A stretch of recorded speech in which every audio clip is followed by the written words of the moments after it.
Well, good afternoon. Thank you, Ms. Sami, for that kind introduction. Greetings to our friends from the Organization of Iranian American Communities. Greetings to the legislators here on Capitol Hill and professional staff. Thank you for your service, and I extend that thanks to those who've served before, including my distinguished colleagues at the front table. It's an honor to stand with you. And to those who may hear the message, to Mrs. Rajavi, to the NCRI, to the MEK, and to the brave people of Iran who are standing up for their rights, I salute you, and I'm happy to be here today. Happy Nowruz. I have the task today of awarding the distinction of who has been the most truthful about what happened with the regime and with the resistance for the last 4 decades. The nominees are governments, including our own and Western governments, the media, starting with the most established media here in Britain, in Europe, and elsewhere. Others who criticize the regime, academics, some feminists, people who talk about the ability to move the hijab a little bit further back and why this is not allowed, and perhaps restore monarchy to Iran. Or the NCRI, the MEK, the OIAC, and all of the supporters in this room, including the legislators who support the legislation that Senator Lieberman just mentioned. And the award goes to you, the NCRI, the MEK, the OIAC, and their supporters in Congress and in the United States. Congratulations.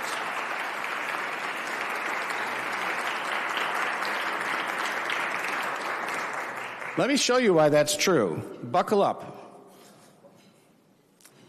I'm going to go very quickly through the facts that justify what I've just said.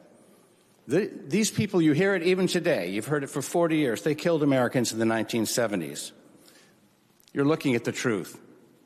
The Washington Post, William Brannigan, a great foreign correspondent, 1976. He talked to the people. He quoted the people who killed the Americans. There they are.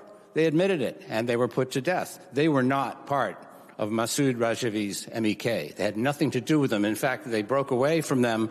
They were secular. They were Marxists. Some of them were trained in East Germany and Cuba. And they killed some members of the Islamic pro-Rajavi MEK as well.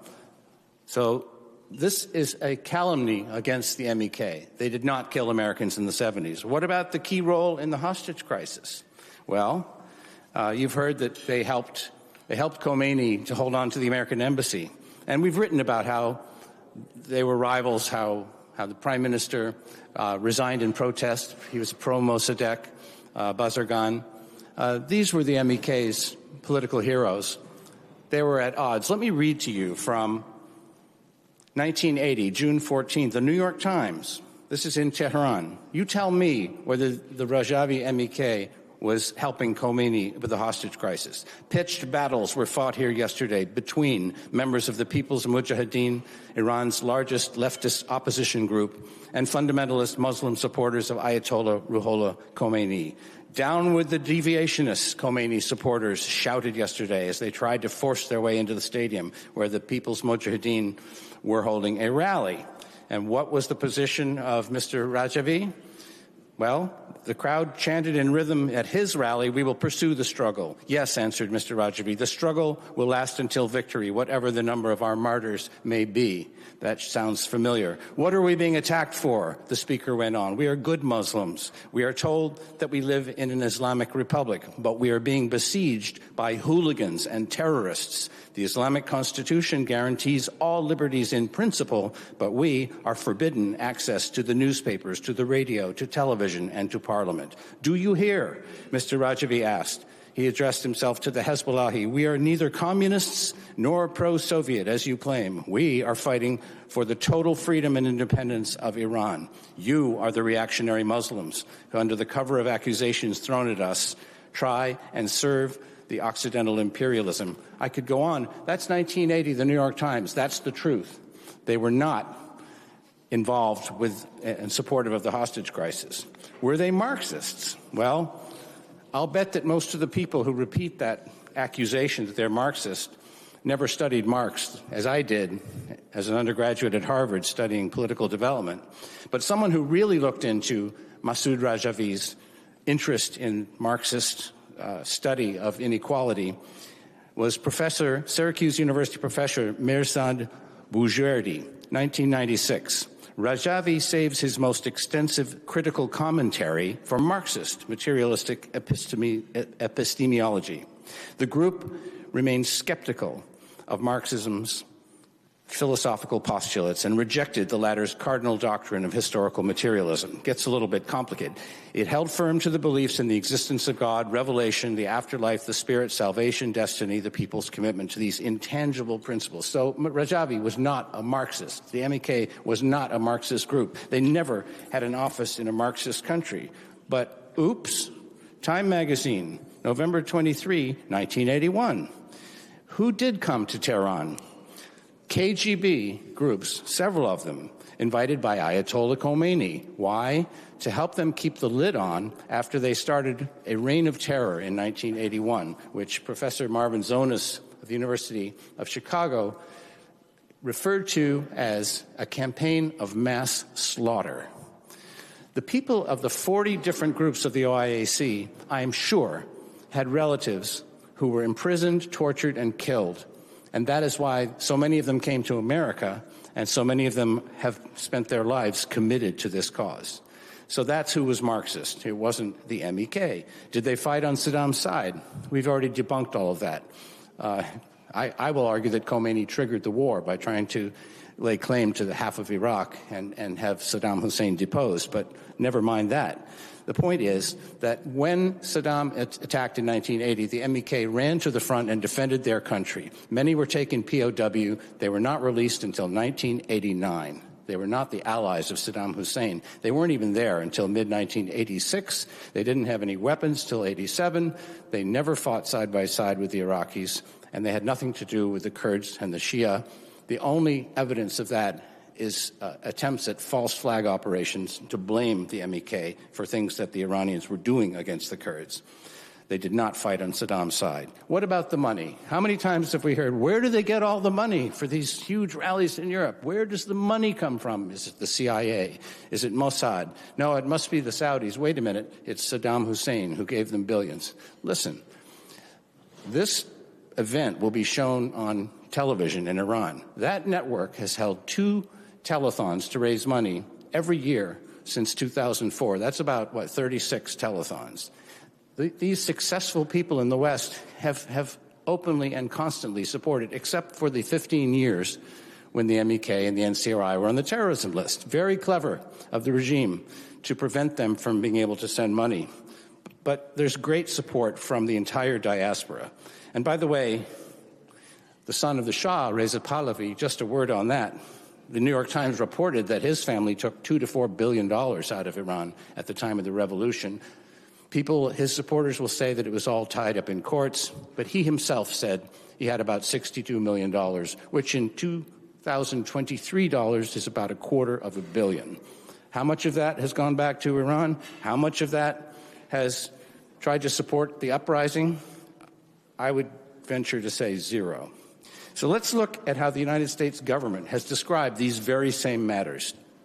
1985, a distinguished colleague, Assistant Secretary of State Dick Murphy, testified before the House Subcommittee on Europe and the Middle East, Lee Hamilton's committee. At the end of it, he made some disparaging comment about the MEK. Chairman Hamilton said, "Excuse me, what was that all about?" And Secretary Murphy said, "Well, my staff said that I should say something at the end." Interesting.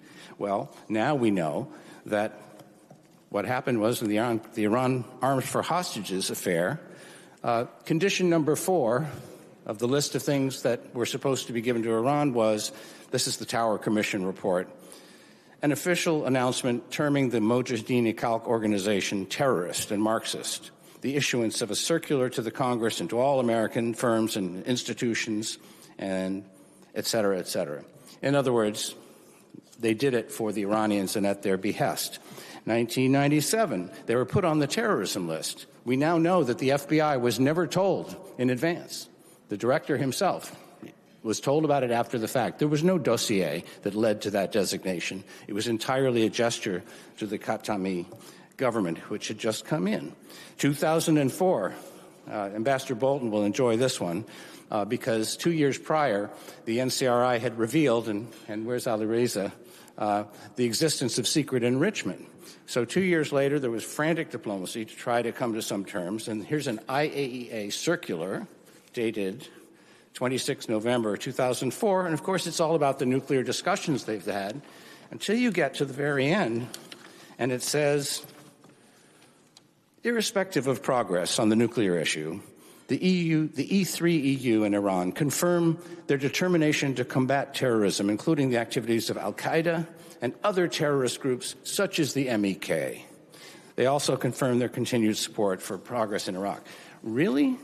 That's interesting, because not even a year before, in Iraq, every single member of the MEK, which was at Camp Ashraf in Iraq, had been interrogated by an interagency group of 7 law enforcement and criminal justice organizations from Washington. Every single person, and so clean were their records that everyone was given a contract by the United States. This is Major General Jeffrey D. Miller, July 21, 2004, the same time as this communique, saying, I'm writing to congratulate each individual living in Camp Ashraf on their recognition as protected persons under the 4th Geneva Convention. This determination will assist in expediting the efforts of international organizations to place them, and so on. You have signed an agreement rejecting violence and terrorism. They had given up every single weapon, according to the late, great General Ray Odierno, who was the commander of the 4th ID in Iraq. And the State Department confirmed that they were never belligerents during that conflict. So, nevertheless, the U.S. government and the Europeans were calling them terrorists. Now, look, I spent some time and went through 19 years of annual reports on terrorism. And the only time they really told the truth was the 2005 report, where they said a Marxist element of the MEK group murdered several of the Shah's U.S. security advisors prior to the Islamic Revolution. Well, that's interesting. That disappeared the next year, never to be repeated again. But they admitted that it was a splinter group. It was not the Rajavi MEK. So in 2006, we have the annual report. Let me just put up another slide here. There you go. Take a look at that picture. This will give you an idea of how I must have felt when I was reading these terrorism reports, looking at the real information, and then reading a line like this in the 2006 report. Following its participation in the 1979 Islamic Revolution, meaning the MEK, the group rapidly fell out of favor with the Iranian people. That's 500,000 people taking to the streets on June 20, 1981, at the behest of Masoud Rajavi. There were similar demonstrations in cities all across the country. That's what led the regime to open fire and start the reign of terror. So you keep going, and it just gets worse. They keep adding to these. 2011, they start talking about setting off bombs 39 years earlier to protest the visit of Richard Nixon. And then another one for Henry Kissinger. This is 39 years. The law allows ISIS-K to get off the terrorism list in about 3 years if they clean up their act and say we've renounced terrorism. 39 years earlier, we're building this case in the annual terrorism reports.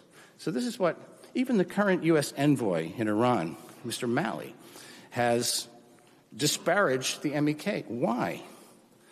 The United States does not see the MEK as a viable democratic opposition movement that is representative of the Iranian people. The State Department continues to have serious concerns about the MEK. Really? 2023? So you have to ask, even in 2023, you and I still hear these voices repeating the toxic demonization of the NCRI, the MEK, and Mrs. Rajavi. So just imagine how furious the Congress and the officials in the U.S. government must have been a generation ago when these memories of killing the Americans, taking the hostages, Marxists, were fresh in their minds. Yeah. So let's just take a look. I mean, do you really think that the late great Senator and then Congressman John McCain would have penned a letter in 1984 to Masoud Rajavi saying the efforts of the National Council of Resistance to end the brutality in Iran are truly laudable, and I commend you and your compatriots for the courage shown in your endeavor. The hopes of all Americans for a better Iran are with you. 1984, John McCain. Do you really think that Senator Ted Kennedy from my home state, after whom this beautiful room is named, would have written to Masoud Rajavi in 1984, talking about how the Iranian people are ready for a change. They're ready for an end to the destructive and costly war with Iraq, a war that is serving to destroy what's left of their functioning economy. They're ready for an end to the reign of terror, which has plagued the country with increasing severity over the past several years. You don't hear Senator Kennedy calling the MEK terrorists. He's writing to Masoud Rajavi, as did President-elect Bill Clinton, who in December of 1992 was in a transition mode where people were around him making sure that every phone call, every letter didn't go to the wrong place. He was the incoming president. And he wrote to Masoud Rajavi, "Dear Masoud," at his Paris address, north of Paris. We all know where it is. We've been there. Saluting his expertise on human rights. And then there's the Congress. I mean, even today, we've heard about one of the events that they talk about is 1992, when allegedly all your friends in many countries mobbed the Iranian embassies and were furious. And so this has been called a coordinated terrorist attack, even today, by someone who was a major counterterrorism official, a coordinated terrorist attack by the MEK. Really? If you looked at the front page of the New York Times, and I don't have it here, an F-4 bombed Camp Ashraf, was shot down. They claimed to have killed Masoud Rajavi. They were wrong, but that triggered a worldwide protest. And so instead of demonizing the MEK, the U.S. Congress, many of the members of the U.S. Congress, stood up, 219 members in July 1992, in favor of this group. We are convinced that support for the National Council of Resistance will contribute to the achievement of peace and stability for all of the countries of the region. Same for 230 British lawmakers and thousands of parliamentarians in 20 countries.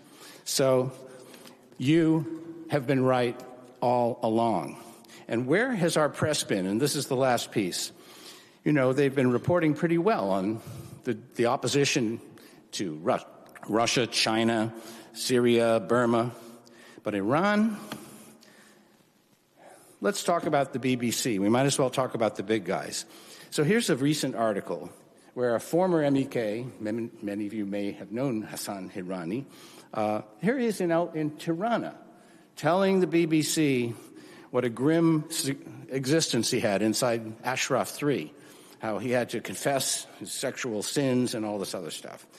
So he's the great source of how bad the MEK is, except, oops, the Albanian press, July of last year, reporting that their security service, SAVAK, 20 Iranians, previously former MEK members, are under investigation by SAVAK for espionage in the service of the Iranian regime. Hassan Hirani is one of the persons who is suspected of being the leader of former MEK members. New York Times, we might as well go for the major ones. So the last time they dared to go near the MEK was February 16, 2020. They sent a stringer there. And the headline was, "Highly secretive Iranian rebels are holed up in Albania." And then, depending on whom you ask, the people's jihadists are Iran's government in waiting or a duplicitous terrorist cult that forbids sexual thoughts. That is disgraceful. It's an outrage, not just about the cultural side, but the notion that they are claiming to take over the country. The press has disgraced itself in letting this clerical dictatorship ghostwrite its script. It needs to stop. So my Nowruz resolution is no more repeating regime propaganda. Don't let anyone lecture you, oh, the MEK and the NSRI, they have no support in Iran, they have no future in Iran, they have no place in the future. Isn't it interesting? Everyone is in such a hurry to explain who the Iranian people do not support. And they're so quick to claim that Mrs. Rajavi and the resistance are trying to seize power in Tehran. This is the biggest falsehood of all. That's the biggest one of all. Let's listen to the words of Masoud Rajavi in 1980. Freedom is a divine gift to mankind. Anyone who seeks to abrogate the freedom of discussion and criticism does not comprehend Islam. And this: it is not enough to have gone through the trials of repression, imprisonment, torture, and executions under the Shah and the mullahs. The Mujahedin must also pass the test of general elections. 1980. 31 years later, I was sitting with many of my friends in Paris when Mrs. Rajavi said the same thing. She didn't say, we're going to take over the government. She said, we would be honored to sit in loyal opposition in a democratic Iran. And you've heard from my distinguished colleagues here who understand this intimately. They are the experts on democracy, that has been their position all along. The last time I checked, what they have described from the beginning and throughout these decades is the very definition of democracy and legitimate government, the very cause for which every American public servant in this room has dedicated his or her professional life. The NCRI is the only voice speaking for the Iranian people and their aspiration. It's not about the hijab. It's not about whether they can wear their hair, show 4 inches of the front of their hair. It's not about handing power to the son of a deposed corrupt tyrant who declared himself king, by the way, after his father died. This uprising and the goal of the organized resistance since the MEK was founded by student intellectuals in the 1960s had never wavered to establish popular sovereignty and the consent of the governed under a legitimate constitutional process with checks and balance, just like ours. Now, we saw Reza Pahlavi at the recent Munich Security Conference. His supporters outside the hall held photos of Parviz Sabeti, the number 2 in his father's dreaded SAVAK security force, with the caption, quote, "the nightmare of future terrorists." I can't tell you whether that was done at Reza Pahlavi's personal request, but the press should at least know that François Mitterrand's counterterrorism advisor, Yves Bonnet, wrote a 450-page book, yes, you have to read it in French, that explains how SAVAK was offered a deal. You lose everything or you work for us. And they turned into VEVAK. They had people stationed all over Europe. They wanted those connections. And they have been working for the Ayatollahs for 4 decades. So when you see someone from SAVAK standing up and saying, yes, this is what we want, and, get out of my way, you have to dig deeper and understand, is this what people are risking their lives for in Iran? So for Nowruz, when we welcome this new year, we need to mark not just a new beginning, we need to mark an end to 4 decades of allowing the Tehran dictatorship to make us forget the truth, repeat falsehoods and propaganda, and live in fear of offending the world's most lawless state actor. The Iranian people, led by women and girls of Iran, are putting their lives on the line, facing beatings, poison gas, long prison sentences, and hanging. Our job requires much less courage. Demand the truth. Insist that the media stop amplifying the false history. Stop giving these brutal criminals a pass. A new year has arrived. The people of Iran are in open revolt. The embattled regime in Tehran has no legitimacy and must be held to account for its crimes at home and abroad. We all have a role in standing with the brave and noble Iranian people, and to that end, it is my honor to stand with all of you. Thank you.